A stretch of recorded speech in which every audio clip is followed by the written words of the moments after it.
This week, I'm celebrating another year around the sun by designing and building my own birthday cake.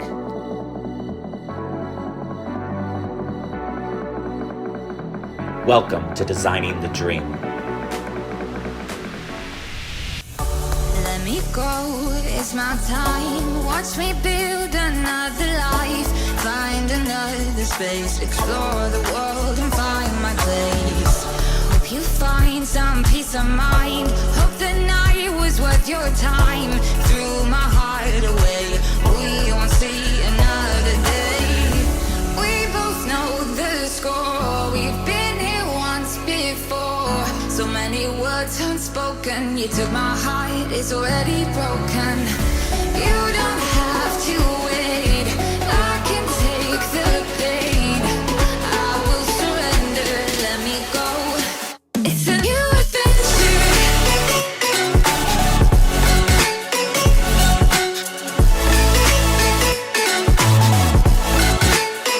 On a new adventure.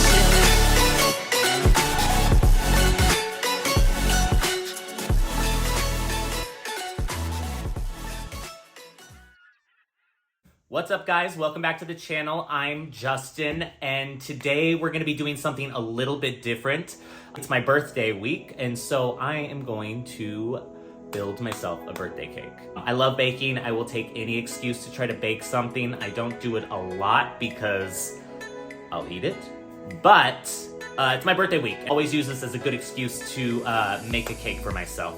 When I bake, I like to take recipes from a lot of different places and kind of create my own Frankenstein of a thing instead of just following one solid recipe. I love using Christina Tosi's All About Cake book for my sponges. It takes a little bit longer, but the sponges come out really nice and light and fluffy and are also really good for stacking cakes. I'm gonna build most of the pieces of the cake today from different recipes, and then tomorrow I'll do the construction because a lot of the different ingredients need to set either in the fridge or the freezer overnight.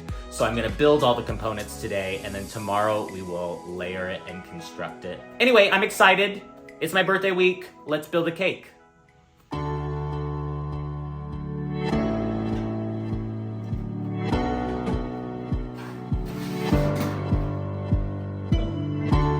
One stick of unsalted butter, 1 1/4 cups of granulated sugar, and 1/4 cup of light brown sugar. We're gonna cream that together for about 2 to 3 minutes on a medium high. Oh, that's right.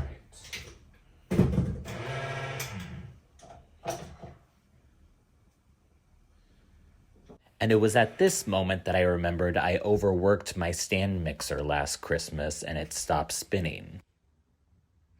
So we had to take a slight detour. All right, we came in. Let's get it done. After running to a few hardware stores, I had to order a new worm gear from Amazon.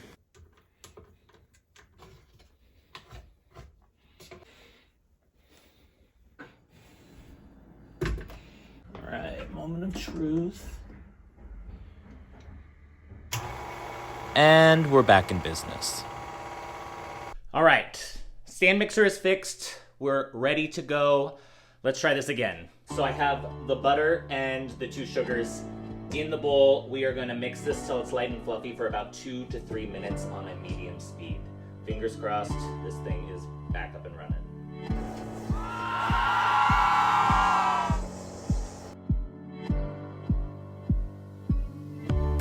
And after you've finished beating your butter and sugars, you're gonna wanna add your eggs 1 at a time, beating for about a minute in between each egg.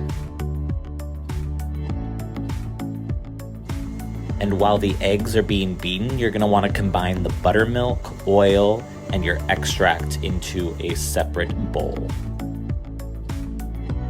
And here's one of the things that takes a while. You're gonna wanna stream that oil, buttermilk, and extract into the batter, but you're gonna wanna do it slowly, like over 3 to 4 minutes, because you're basically adding too much liquid into a mixture that's already really fatty. So you wanna do it really slowly so that it combines well. And in another bowl, we're gonna combine our dry ingredients, our cake flour, baking powder, and salt, and whisk those together.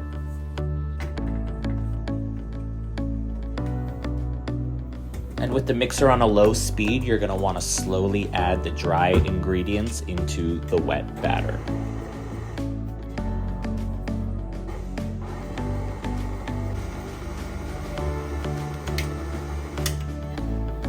Make sure you scrape down the sides of the bowl so no dry ingredient is left behind. And we're gonna pour the batter into our pans that have been greased and lined with parchment paper.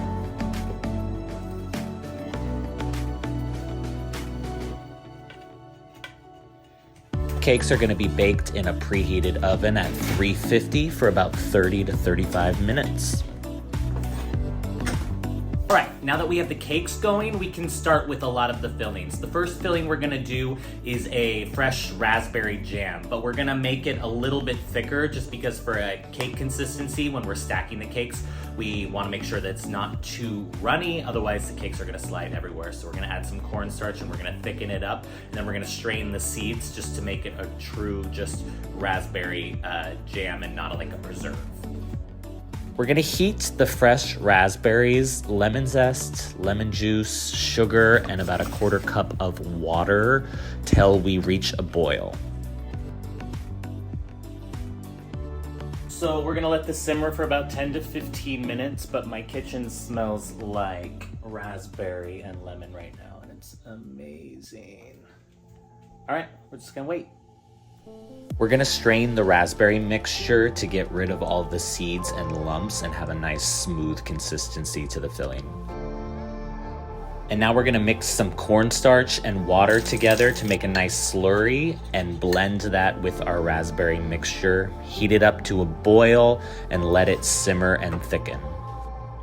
The final step to give this filling an extra zing is to add some sherry vinegar and white wine vinegar, making this a pickled raspberry jam. The next filling we're gonna make are called milk crumbs, and we're gonna mix milk powder, flour, sugar, cornstarch, and salt, and toss them together in a bowl. Next, we're gonna add melted butter and mix this together until we start to form small clusters.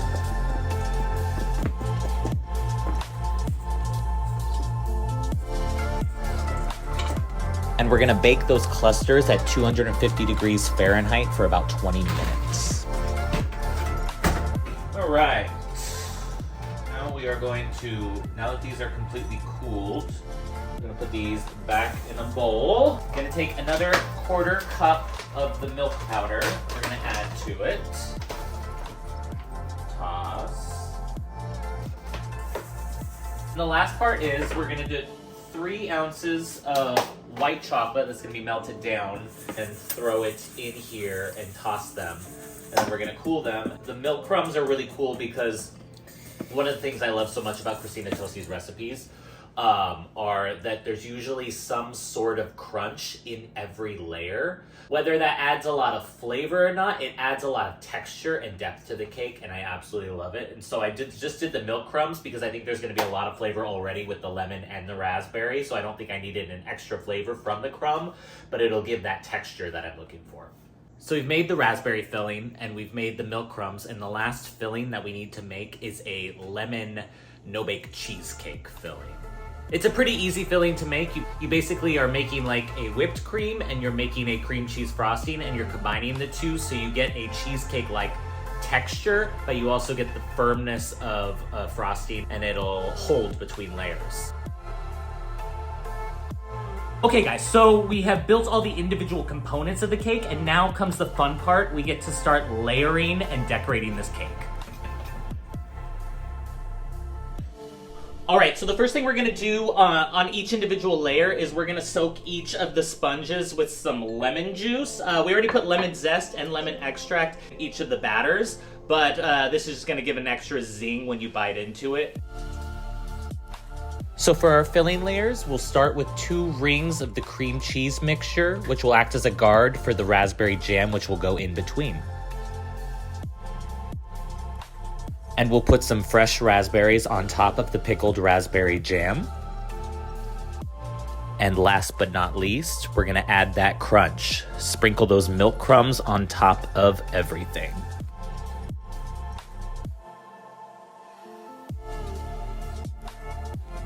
And we're gonna repeat those steps for the next 2 layers.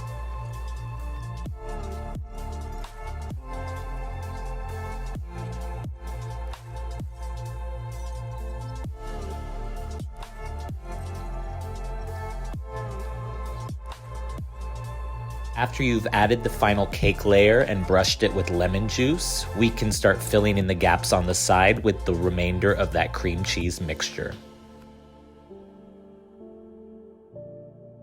And this thin coat of frosting is called a crumb coat, and we do this to lock in all the ingredients. We're going to chill it like this so that it makes it much easier to do the final coat of frosting. Next up, we're going to make a Swiss meringue buttercream. Combine your egg whites and sugar, and slowly melt the sugar over simmering heat.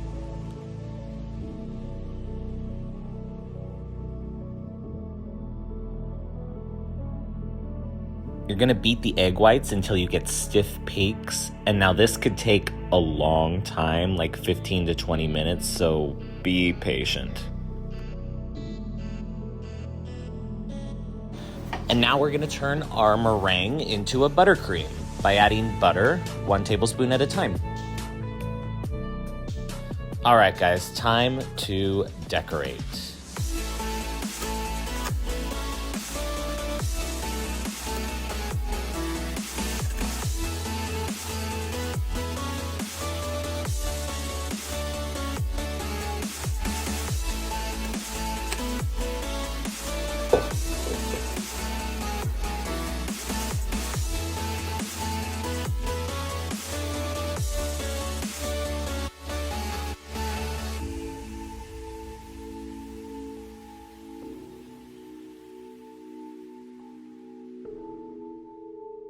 And here are where things started to go sideways for me. When coloring this white chocolate ganache to do the drips on the cake, I didn't have a white food coloring to start the color, and white chocolate ganache is inherently yellow, so this color went from bad to worse real fast. I did my best to save it, but obviously I was not very successful. Oh well. Keep moving forward.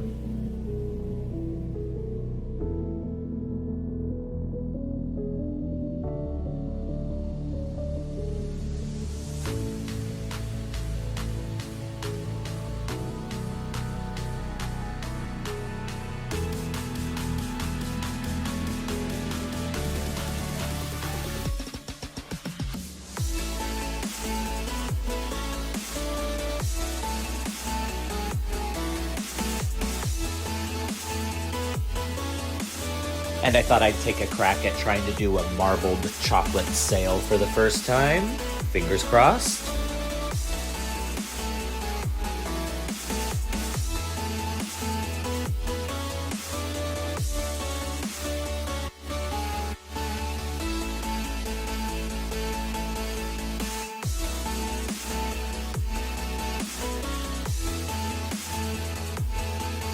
And I'm placing objects under the parchment paper so that when the chocolate cools, it'll give me various shapes and patterns to play with on top of the cake.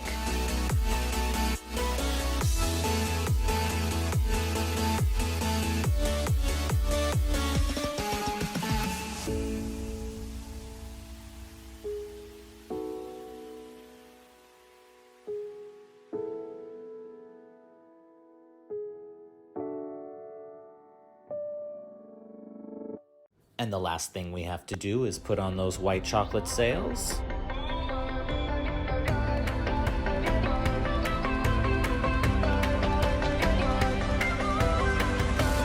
This birthday cake is done.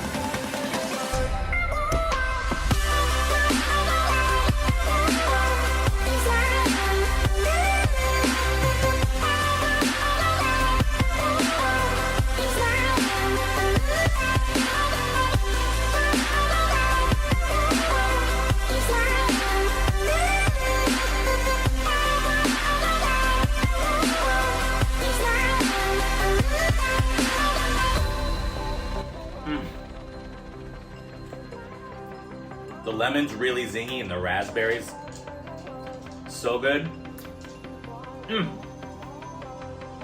Highly recommend. Happy birthday to me.